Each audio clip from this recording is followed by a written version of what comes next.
என்னால் ரொம்ப டயர்ட் ஆயிட்டு. ஸோ கிளைமேட் வந்து ஒரே மூடியாக இருந்துச்சுங்க. காலையில் லேட்டாக தான் எழுந்திரிச்சோம். லேட்டாக எழுந்திரிச்சிட்டு அதுக்கப்புறம் ஒரு காஃபி குடிக்கலாம், சூடாக காஃபி குடித்தா கொஞ்சம் எனர்ஜெட்டிக்காக இருக்கும் அப்படின்னு சொல்லிட்டு நானும் ஹஸ்பண்டும் காஃபி குடிச்சிருந்தோம். பசங்க 2 பேர்த்துக்குமே வந்து வேலை இருக்குது. அவங்க வந்து கொஞ்சம் லேட்டாக எழுந்திரிச்சாங்க. ஸோ பிரேக்ஃபாஸ்ட்டுக்கு வந்து என்னென்னு பார்த்தீங்கன்னா பணியாரம் அண்ட் சீனிப்பால். இந்த ரெசிபி வந்து ஏற்கனவே நான் எங்கள் சேனலில் போட்டிருக்கிறேன். கீழே வேணால் உங்களுக்கு லிங்க் தரேன் டிஸ்கிரிப்ஷனில். ஸோ பணியாரம் சீனிப்பால் வந்து எங்கள் வீட்டில் எல்லாத்துக்குமே பிடிக்கும். அதோட கொஞ்சம் சூப்பும் இருந்துச்சு வீட்டில். அந்த சூப்பையும் வச்சு பணியாரத்தை சாப்பிட்டு முடிச்சாச்சு பிரேக்ஃபாஸ்ட்டுக்கு.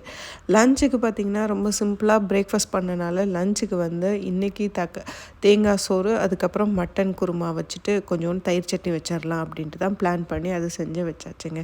ஸோ சீக்கிரமே வந்து சமையல் லஞ்சையும் முடிச்சுட்டு எல்லோரும் வந்து ஒரு நல்ல தூக்கம் போட்டோம். ஏன்னா கிளைமேட் வந்து அப்படி இருக்குது. நல்லா மழை பெய்யுது. ஸோ நல்லா குளுன்னு இருக்குது. சென்னையாக இப்படி இருக்குதுன்ற மாதிரி இருக்குதுங்க.